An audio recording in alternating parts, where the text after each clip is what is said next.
What if the person who broke you came back the moment you no longer needed them? Maya never thought much about irony, not until life started handing it to her wrapped in pretty coincidences. There was a time when she would have called it fate. The idea that people reappear for a reason. Now she knew better. Sometimes, they just come back to see if you're still the same person they left behind. And she wasn't. 2 years earlier, she was the girl who waited. The kind who memorized the sound of a notification, hoping his name would flash across the screen. The kind who planned forgiveness before she was even asked for it. When he left, it wasn't loud. Just a single message. 12 words that split her chest open. I just can't do this anymore. You deserve someone better. She'd read it 100 times, searching for a hidden code. Some clue that said wait for me. But there was nothing. Just silence. The kind that hums inside your bones and keeps you awake even when you're exhausted. Maya spent months trying to fill it.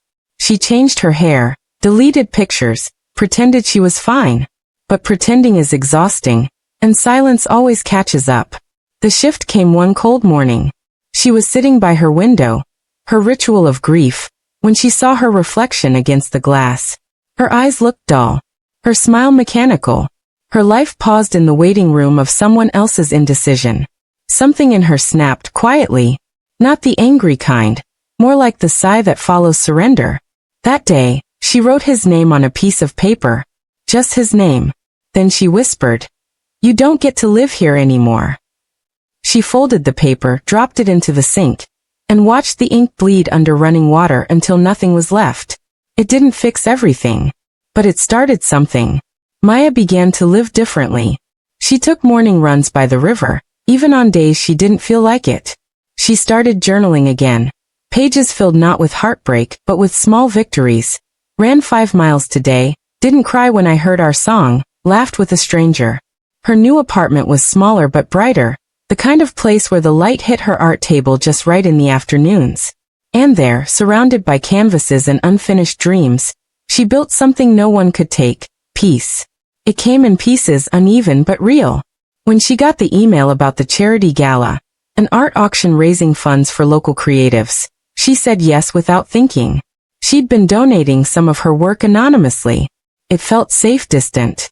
That night, she wore a simple black dress and her confidence like perfume. The ballroom sparkled, champagne laughter, camera flashes, a jazz band humming in the corner. And then she saw him. The world slowed. Same posture. Same careless tilt of his head. But the aura was different, a little desperate, a little worn. He turned, their eyes met, and in that instant, she realized something incredible. Her heart didn't race. "Maya," he said, smiling like a man seeing sunlight after a long storm. "Wow. You look different," she offered. He chuckled nervously. "Beautiful. But yes, different." She nodded, polite. "It's been a while." The conversation was short, ordinary, like small talk between strangers at an airport lounge. But inside her, something uncoiled. This was the man she once built her world around. And now he was just a man in a suit holding a drink. Later that evening, as she checked the guest list, he appeared again. "Can we talk?" he asked. Old habits stirred. The urge to understand, to be kind, to give him space he hadn't earned. She led him to the balcony. City lights glimmered below, and the night air carried the faint smell of rain. He sighed. "I need help." She raised a brow. "With what?" "The company I joined, things went south. I'm in over my head. I remembered how you used to fix everything. You always had answers." Maya looked at him, really looked.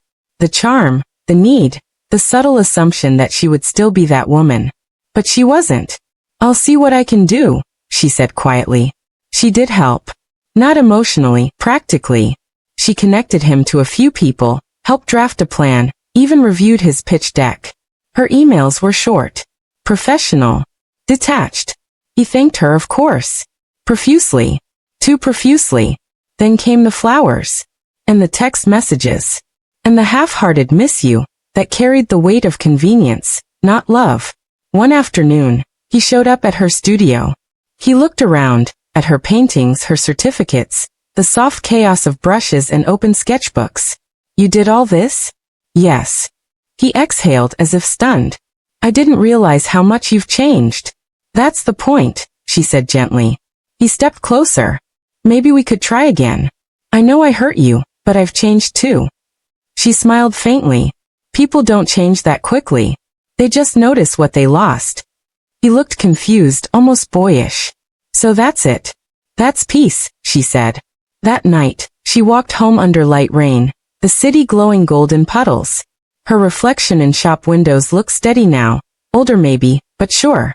When she got home, her phone buzzed again. A message from him.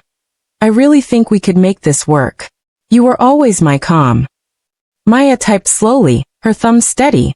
I'm glad you're doing better. But I've built a life that doesn't need saving, and it certainly doesn't need repeating. Then she hit send.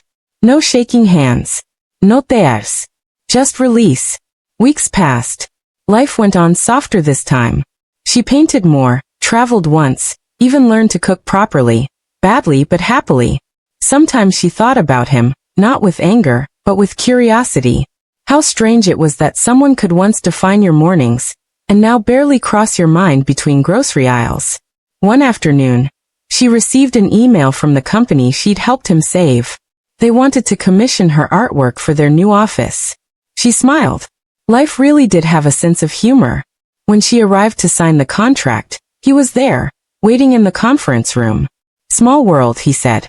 Not really, she replied. Just full circle. He looked at her differently this time. Not as someone to return to, but as someone out of reach. And for the first time, Maya didn't need to prove she'd moved on. She just had. That night, she sat by her window, her favorite spot, watching the same streetlight flicker off like it did every morning she used to wait. The cup beside her wasn't his anymore. Just one. She whispered into the quiet. I forgive you. But mostly I forgive me for waiting so long to choose myself. The words didn't echo. They landed. Stayed. Outside. Dawn began to climb the edges of the buildings, painting the city with soft light. She smiled.